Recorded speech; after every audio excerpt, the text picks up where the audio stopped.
La falsification de l'histoire d'un peuple fait partie des méthodes coloniales. Et aujourd'hui, nous, ce que nous ne voulons pas entendre, c'est qu'on falsifie notre histoire.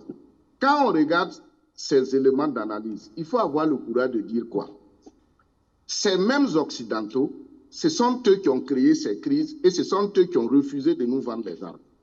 La Russie a tout, les autres pays ont tout fait pour nous vendre des armes. Aujourd'hui, qu'est-ce qui se passe? Où nous devons dire merci, où il y a l'humanisme, où il y a la réalité du monde. Maintenant, ces armes qu'on nous présente, c'est ça que je dis, soyons de bonne foi.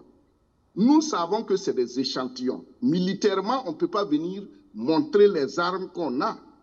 Mais c'est des échantillons parce que nous sommes dans une période exceptionnelle. Les gens cotisent, les enseignent. Donc, il faut montrer ce qui est en train d'être fait. C'est encourageant et ça fait la fierté du peuple. Maintenant, quand l'on dit que qu'est-ce qu'on en fait?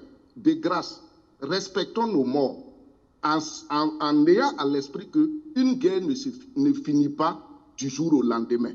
Respectons nous-mêmes, nous les nègres, en sachant que cette crise-là, c'est une crise qui peut prendre 20 ans, 25 ans. Et d'ailleurs, ce n'est pas avec le président Ibrahim Traoré que ça a commencé.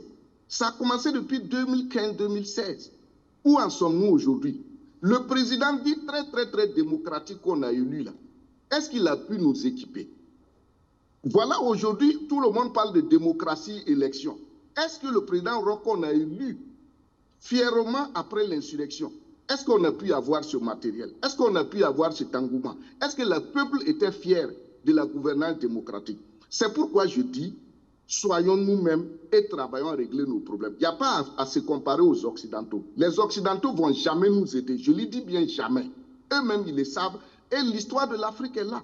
À quel moment l'Occident a décidé de dire non, ils ont trop malmené l'Afrique et dans l'Afrique, il ne faut pas qu'on va laisser la Russie, la Chine, les autres pays les aider. Ils ne le font pas. Mais pourquoi nous continuons de faire croire aux autres? Si l'Occident veut avoir des relations humaines avec nous, ils vont le faire. Il y a combien, je l'ai dit, si ce n'est pas les Noirs, il n'y a personne qui peut aider les États-Unis dans ce monde. Seule l'Afrique a un lien de sang et d'histoire profonde avec l'Amérique. Donc, c'est à eux maintenant de savoir traiter. Maintenant, ce que je veux dire, on est en retard rapidement. Voilà, je suis par là. Il faut commencer à ressouder le tissu social du fait de cette crise. Le tissu social a été beaucoup affecté. Commençons à travailler là-dessus. Maintenant, il faut aussi affirmer un engouement pour la recherche scientifique. Tout de suite, on a parlé de l'histoire du monde, mais les chefs d'État africains, les gens de l'AES, les présidents là doivent ouvertement libérer le génie créateur du peuple en affirmant qu'il faut qu'on commence à investir dans la recherche scientifique. Parce que c'est matériel que nous sommes en train d'avoir. Il va falloir qu'au sortir de ça, dans 10 ans, 15 ans, le Burkina ait des ateliers, des points où, par nous-mêmes, notre génie, on fabrique les choses. Mais malheureusement, on voit que du côté scientifique, les gens ne font pas le discours, n'ouvrent pas le débat, et c'est ça le drame. L'Afrique doit scientifiquement renaître.